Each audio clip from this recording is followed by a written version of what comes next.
கோட்டையிலே மின்னல் அடிக்கும் வேளையிலே ஊரும் ஆறும் தூங்கும் போது பூவும் நிலவும் சாயும் போது கொலுசு சத்தம் மனச திருடியது.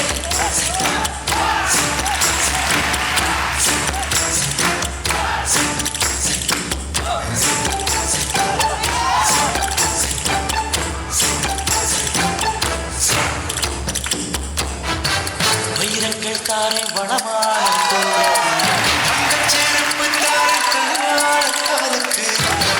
அவங்கள் தாரை பால் போதும் பல்லுக்கு முத்துச்சாரங்கள் தாரை முன்போவ சொல்லுக்கு